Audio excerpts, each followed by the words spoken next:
Hello friends, সবাই কেমন আছো? আজ আবার চলে এসেছি তোমাদের কাছে একটা নতুন ধরনের রেসিপি নিয়ে। এটা হচ্ছে ছোলার ডাল। ছোলার ডাল তো এমনি এমনি খায় না বা কেউ, মানে ডালটা যদি এমনিও করে দিই তাতেও খাবে না। ওই জন্যে এটাই একটু মশলা দিয়ে একটু স্পাইসিভাবে করব। তো দেখতে থাকো কীভাবে করছি। এর জন্য আমি উপকরণ নিয়ে নিয়েছি। এখানে আছে নুন, হলুদ, একটু জিরে গুঁড়ো নিয়েছি, একটু লঙ্কা গুঁড়ি নিয়েছি, আর এটা হচ্ছে গরম মশলা।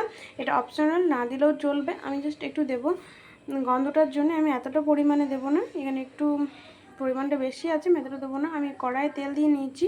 আমি এখন এই চিনিটা দিয়ে দেবো কড়াইয়ে। ফার্স্টে কড়াইয়ে চিনিটা দিলে কী হবে, যে ওটা দেখতে একটু সুন্দর লাগবে আর খেতেও ভালো লাগবে। আর এই যে লঙ্কাটা, এই লঙ্কাটা আমি দেবো। আর একটা জিনিস যেটা হচ্ছে দিলে সত্যি খেতে খুবই ভালো লাগবে এই ডালটাতে, যেটা হচ্ছে এই হিং একটু দিতে হবে ডালটাতে। এই হিংটাও আমি এখন দিয়ে নেব তেলের মধ্যে। আর আমি অন্য কিছু মশলা এখানে ইউজ করছি না, আমি শুধু এইভাবে করব। এটা নিরামিষও হয় আর আমিষও হয়। আজ আমি পেঁয়াজ দিয়ে আমিষই করব। আর ওই যে চিনিটা দেখালাম তোমাদের, ওই চিনিটা আগেই আমি তেলের মধ্যে দিয়ে দিয়েছিলাম।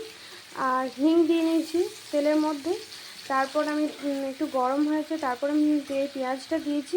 পেঁয়াজটা একটু লাল লাল করে ভাজা হবে, তারপরে আমি এই মশলাগুলো দিয়ে ডালটা দিয়ে এখানে ভাজা হয়ে গেছে, দেখতেই পাচ্ছ। এবারে আমি কড়াইয়ের মধ্যে ডালটা দিয়ে নিয়েছি। এরপর আমি এক এক করে সব মশলাগুলো দিয়ে নিয়েছি। এরপর আমি এখানে দেব একটু টমেটো সস। আমি এতটাই পরিমাণে দিলাম টমেটো সস।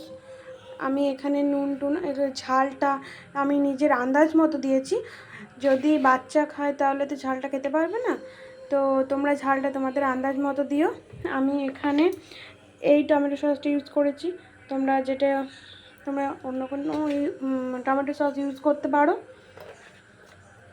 চলো তারপর আসছি।